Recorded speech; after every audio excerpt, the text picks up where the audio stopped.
어텐션 뉴스 김동빈 기자 어서 오세요. 네, 안녕하세요. 네, 오늘 가져온 소식은요? 네, 첫 번째 소식은 클린스만 위약금은 얼마입니다. 네. 그 한국 축구 대표팀 아시안컵에서 뭐 좀비 축구다 이런 예. 평가까지 들을 정도로 졸전을 거듭했는데 그러면서 위르겐 클린스만 감독을 경질해야 한다 이런 목소리가 나오고 있습니다. 그래서 위약금이 얼마나 되냐 이런 질문도 뒤따라 나오고 있는 건데요. 네.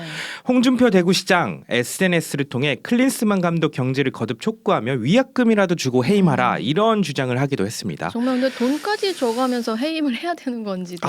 그러니까요. 위약금 얼마나 되나요?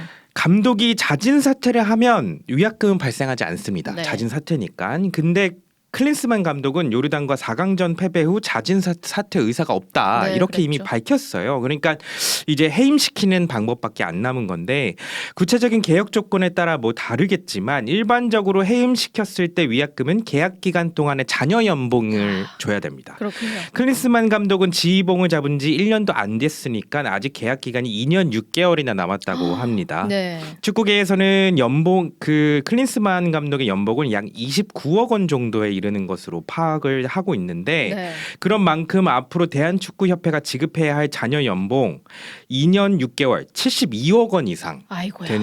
된다는 분석이 그렇군요. 뒤따른 게 되는 겁니다. 네. 그 2022년 카타르 월드컵 16강 지치를 이끈 파울로 벤투 전임 감독 같은 경우 18억 정도였는데 이걸 감안하면 한 10억 원 이상 많은 금액이라고 하고요. 여기에 클린스만 감독이 데려온 코칭 스태프에 대한 위약금까지 더하면 100억 원이 훌쩍 넘어갈 수 있다. 이런 예측까지 나옵니다. 네. 이 막대한 위약금을 주고 해임되더라도 새로운 감독을 데려오려면 또 돈이 들어갑니다. 그렇겠네요. 그러니까 대한축구협회로서는 이 감독 거치 결정을 쉽게 내릴 수 없는 상황에 놓여 있는 거고요. 그런데 박문석 축구 해설위원은 최근 인터뷰에서 지금 위약금이 얼마인지 어떠한 비용이 따를지는 모르겠지만 어찌 보면 지금 적게 막을 수 있는 것을 나중에 너무 크게 막을 수도 있다. 이런 주장까지 해가지고 좀 해임을 해야 되는 거 아니냐 여기에 좀 힘을 실었는데 감정적이기보다는 전략적인 분석을 통해서 정말 우리 축구에 뭐가 더 나은 결정일지 그러게요. 이런 결정을 했으면 좋겠습니다. 애초에 선임할 때부터 좀 우리 팀과 색깔이 그랬으면 맞는 얼마나 좋겠습니까? 감독으로 잘했어야 네. 될 텐데요. 네, 다음 소식 볼까요? 예, 다음 소식은 대통령실 해운대 횟집 회식비 공개하라 이런 판결이 오늘 나왔습니다. 예. 법원이 지난해 4월 윤석열 대통령이 부산 해운대의 한 횟집에서 가진 비공개 만찬의 회식비를 대통령실이 공개해야 한다 이런 판결을 내렸는데요. 서울행정법원 행정 2부는 오늘 시민단체 세금 도둑 잡아라 하승수 공동대표가 대통령 비서실을 상대로 제기한 정보공개 거부 처분 취소 소송에서 원고 승소 판결을 했습니다. 네. 재판부는 그런데 선고하면서 따로 판결 이유를 설명하지는 않았습니다. 판결문 좀 나와 봐야 알겠네요. 네. 윤 대통령은 지난해 4월 2030 세계 박람회 유치 지원을 위해 찾은 부산에서 광역단체장 국무위원들과 비공개 만찬을 진행했습니다. 당시 윤 대통령이 일렬로 도열한 참석자들과 인사를 나누는 장면이 포착이 되면서 알려졌는데요.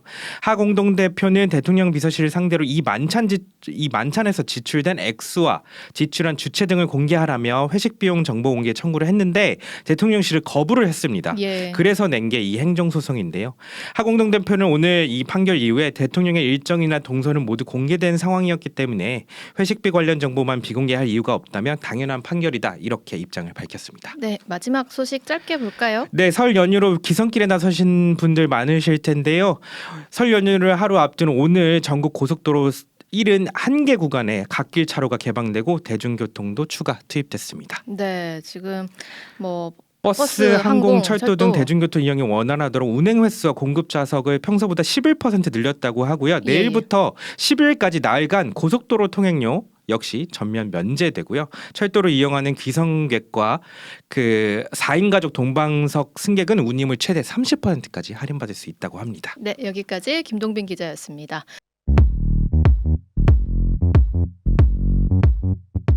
오늘 하루 뉴스 맥락 정다운의 뉴스톡이면 됩니다. 유튜브 노컷 채널 알림 설정하시면 매일 오후 5시 30분 실시간 참여하실 수 있습니다.